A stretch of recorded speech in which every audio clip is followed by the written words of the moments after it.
Hello viewers, welcome to my YouTube channel quick English in Bengali. তো আজ এই ভিডিওতে আমি তোমাদের সাথে শেয়ার করব ক্লাস 6-এর মডেল অ্যাক্টিভিটি টাস্ক পার্ট 2 এর উত্তর। তো এর আগে আমি তোমাদের সাথে ক্লাস 6-এর মডেল অ্যাক্টিভিটি টাস্কের পার্ট 1 শেয়ার করেছিলাম। যারা দেখোনি এই ভিডিও ডেসক্রিপশন বক্সে লিঙ্ক পেয়ে যাবে, তো অবশ্যই করে চেক করে নিও। তো প্রথমে কী রয়েছে দেখো, এখানে বলেছে read the passage carefully and answer the questions that follow. তো তোমাদের কী করতে হবে, প্যাসেজটা পড়তে হবে এবং নিচের প্রশ্নগুলোর উত্তর দিতে হবে। প্যাসেজটা তোমরা দেখে বুঝতে পারবে যে তোমাদের যে ফ্র্যাগরেন্স বলে যে বইটা আছে সেই বই থেকে কিন্তু প্যাসেজ দেওয়া রয়েছে। যারা এখন অবধি ফ্র্যাগরেন্স বই অনেকেই পাওনি, আমি সেটা শুনলাম, কারণ সবার কাছে বই পৌঁছায়নি। আর যারা পেয়েছো তারা যদি বাড়িতে ফ্র্যাগরেন্সটা সলভ করে থাকো তাহলে দেখবে যে এটা ফ্র্যাগরেন্স থেকেই দেওয়া হয়েছে। তো আমি এখানে প্যাসেজটা পড়ে দিচ্ছি, কারণ এটা টেক্সট বই থেকে দেওয়া হয়নি প্যাসেজটা। He started losing all hopes and hurdled inside the cave to escape from the burden of such defeat. সে কী he started losing all hopes, সে সমস্ত আশা হারিয়ে ফেলছিল, and hurdled inside the cave to escape from the burden of such defeat. এইরকম একটা পরাজয়ের, এখানে কার হিটাকে সেটা পরে বলছি, হিটা হচ্ছে রবার্ট ব্রুস। এরকম একটা পরাজয়ের মানে পরাজয়টাকে সে মেনে নিতে পারছিল না, এরকম একটা পরাজয়ের যে বোঝা, যে গ্লানি, সেটা সে মেনে নিতে পারছিল না। তার জন্য সে কী করছিল, যে গুহার ভিতরে সে গুটিসুটি মেরে বসেছিল। হার্ডেল মানে এখানে গুটিসুটি মেরে বসে থাকা, মানে গুহার ভিতরে সে থাকতে শুরু করেছিল। One evening he found a spider trying to make its way on the slippery walls of the cave. একদিন সন্ধ্যাবেলায় সে লক্ষ্য করলো একটা মাকড়সা, স্পাইডার মানে মাকড়সা, একটা মাকড়সা গুহার যে পিচ্ছিল দেওয়াল, স্লিপারি ওয়াল মানে গুহার দেওয়াল তো সমান নয়, গুহার দেওয়াল এবড়োখেবড়ো, সেই পিচ্ছিল দেওয়ালের মধ্যে বা এবড়োখেবড়ো অসমতল দেওয়ালের মধ্যে একটা মাকড়সা জাল বোনার চেষ্টা করছে। Every time it dragged itself up from the walls and it fail down. প্রত্যেকবার সে নিজেকে দেয়ালের দিকে টেনে তুলছে এবং প্রত্যেকবার সে পড়ে যাচ্ছে। The king was astonished to see how desperate the spider was to meet its target. রাজা এটা দেখে অবাক হয়ে গেল যে মাকড়সাটা নিজের মানে যে লক্ষ্য সেটা পূরণের জন্য কতটা ডেসপারেট, মানে ওই যে ও জালটা বানাবেই, সেটা বানানোর জন্য যে কতটা ডেসপারেট সেটা দেখে রাজা অবাক হয়ে গেল। The next morning when he got up glumly he found a sturdy web hanging from the rock walls. পরের দিন সকালবেলা যখন রাজা ঘুম থেকে উঠলো তখন দেখলো যে একটা শক্তপোক্ত মাকড়সার জাল দেয়াল থেকে ঝুলছে। He learned his lesson and decided never to give up on hard times. সে কী করলো, সে ঠিক করলো যে সে এর থেকে একটা শিক্ষা পেল। লার্নড হিজ লেসন, সে এর থেকে শিক্ষা পেল এবং সিদ্ধান্ত নিল যে কঠিন সময়ে সে হাল ছেড়ে দেবে না। He came back to his army, সে তার সেনাদলের কাছে ফিরে গেল। They were all relieved to see the king back. তারা সবাই স্বস্তি পেল রাজাকে আবার পুনরায় ফিরে আসতে দেখে। They all fought back for the seventh time and renewed spirit and captured all enemies. তারা সবাই 7 বারের বার আবার যুদ্ধ করলো উইথ রিনিউড স্পিরিট, মানে যে নতুন যে তাদের মধ্যে যে উদ্যম এসছে যুদ্ধ করার, সেটা তাদের মধ্যে আবার ফিরে এসেছিলো। কারণ রাজা হচ্ছে সব থেকে মানে দলের নেতা যাকে বলে।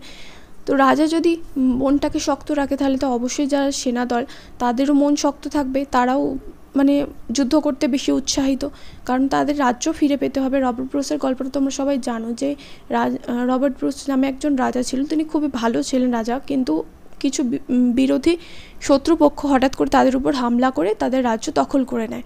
তো রাজা বারবার চেষ্টা করেও তার রাজ্য ফিরে পায়নি। তখন রাজা কী করে, একটা গুহার মধ্যে গিয়ে আশ্রয় নেয়, সেখানেই থাকতে শুরু করে এবং তার যে সেনাদল তাদের সবার মনোবল ভেঙে যায় যে আমরা কি করে যুদ্ধ করব, রাজাই তো নেই।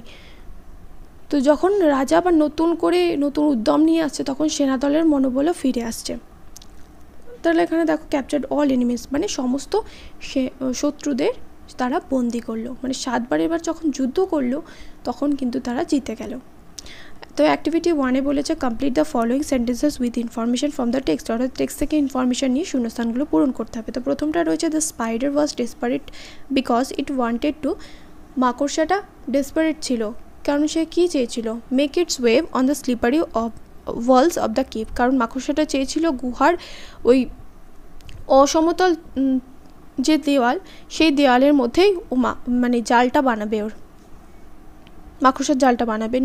The next morning the king found a sturdy web hanging from the rock Waals.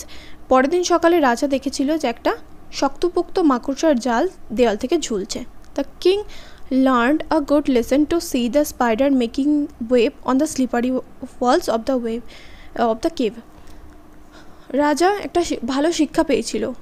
কি দেখে শিক্ষা পেয়েছিল? এই যে মাকড়সাটা নিজের লক্ষ্য পূরণে কতটা ডেসপারেট ছিল সেটা দেখে রাজা শিক্ষা পেয়েছিল। যে মানে বারবার আমি পড়ে যাচ্ছি, বারবার আমি হার মানছি, পরীক্ষায় আমি বারবার ব্যর্থ হচ্ছি, কোনো একটা অঙ্ক আমি বুঝতে পারছি না বা গ্রামারটা আমি বুঝতে পারছি না, কিন্তু যতই আমি বারবার চেষ্টা করব তাহলে আমাদের কি হবে, আমরা কিন্তু লাস্টে গিয়ে সাকসেস কিন্তু পেতে বাধ্য। অনেকে দেখেছি একটা পরীক্ষায় হয়তো তারা ব্যর্থ হলো, তাহলে অনেকে মনোবল ভেঙে যায়, কিন্তু এটা একদমই উচিত নয়। বারবার চেষ্টা করে যাও, মানে একবার না হলে কি হয়েছে, পরের বার চেষ্টা করি, পরের বার নিশ্চয়ই হবে, তারপরের বার নিশ্চয়ই হবে, এরকমভাবে মানে কখনো আশা ছাড়তে নেই যে আমি হেরে যাব বা আমি পারবো না।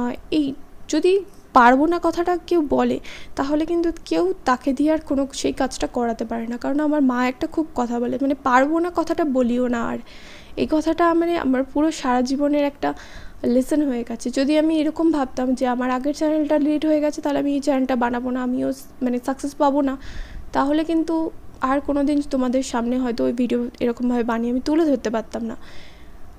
তো সেরকমই তোমরা যদি কোনো একটা জিনিস বা কোনো একটা পড়ার ক্ষেত্রে যদি কোনো টপিক তোমাদের কঠিন লাগে, বারবার করে দেখো, পারবো না কথাটা বলিও না, আর একবার না পারলে দেখো শতবার।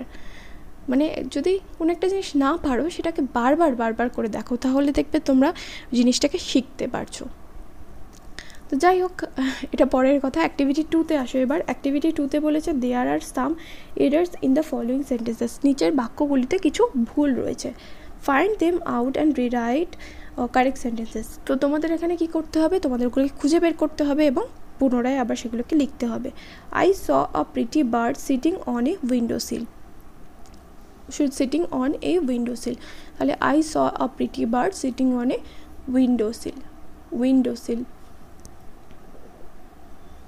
তারপরটা দেখো, my younger sister wants an yellow balloon from the seller. তাহলে এখানে ওয়ান্টস হবে, তাহলে এখানে অ্যান না লিখে my younger sister wants yellow balloon from the seller.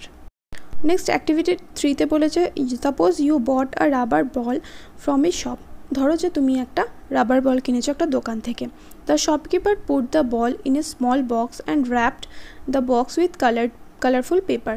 দোকানদার কী করলো, বলটাকে একটা ছোট্ট বাক্সের মধ্যে পুরলো এবং এটাকে কি রঙিন কাগজ দিয়ে মুড়ে দিল। After you open the box at home there is something else instead of that ball. যখন তুমি বাড়িতে এসে বাক্সটা খুললে বলটা বের করার জন্য, তখন দেখলে যে বাক্সের ভিতরে বল ছাড়া অন্য কিছু রয়েছে। Right your experience about what happen next in about 5 simple sentences. তো তোমাদের কী করতে হবে, 5টা বাক্যের মধ্যে তোমার অভিজ্ঞতাটাকে বর্ণনা করতে হবে যে এরপরে কী হয়েছিল। 5টা থেকে বেশি বাক্যই হয়তো এখানে লেখা হয়েছে, আমি ঠিক কাউন্ট করিনি। তো তোমরা চাইলে 5টা বাক্যের মধ্যে লিখতে পারো বা তার থেকে বেশিও কিন্তু লিখতে পারো। মানে বেশি মানে কি 10টা বাক্য লিখলে এরকম হলো না, মানে 6টা-7টাও লিখতে পারো। Last Sunday I went to a shop, bought a rubber ball and return home. গত রবিবারে, সানডে মানে রবিবার, গত রবিবারে আমি একটা দোকানে গেছিলাম, একটা রাবার বল কিনেছিলাম এবং বাড়ি ফিরে এসেছিলাম। After I open the box at home there was something else instead of that ball. যখন আমি বাড়ি এসে বাক্সটা খুলেছিলাম তখন আমি দেখেছিলাম যে এর ভিতরে বল ছাড়া অন্য একটা কী আছে, ইনস্টেড অফ মানে বলের পরিবর্তে অন্য একটা কী রয়েছে, মানে অন্য একটা কিছু ছিল ওর ভিতরে। টু মাই আটার সারপ্রাইজ, আমি খুব অবাক হয়ে দেখলাম, to my utter surprise I found a robot inside the box. আমি খুব অবাক হয়ে ওর ভিতরে কী করলাম, একটা রোবটকে আবিষ্কার করলাম, মানে ওর ভিতরে একটা রোবট ছিল। I called my elder sister, she told me that the robot ran with battery. আমি আমার বড় দিদিকে ডাকলাম, সেই দিদি এসে বললো যে এটা ব্যাটারিতে চলে। I was very happy to have such a kind of thing. এরকম একটা জিনিস পেয়ে আমি খুব খুশি হয়েছিলাম। But father advised me to return it as it was just mistake of the shopkeeper.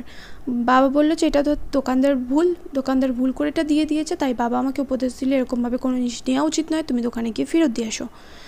The next day I return the robot to the shopman and came back with my rubber ball. তো আমিও rubber বলটা নিয়ে দোকানদারে কী করলাম, রোবটটা ফেরত দিয়ে আসলাম। তাহলে এই হয়ে গেল তোমাদের প্যারাগ্রাফ রাইটিং। যদি ভিডিও ভালো লাগে দেন অবশ্যই করে কিন্তু লাইক করে দিও, আর বন্ধুদের সাথে শেয়ার করো যাতে তারা সঠিক উত্তরটা লিখে সঠিক সময়ের মধ্যে স্কুলে গিয়ে জমা দিতে পারে। দেখা হবে নেক্সট ভিডিওতে। Till then by.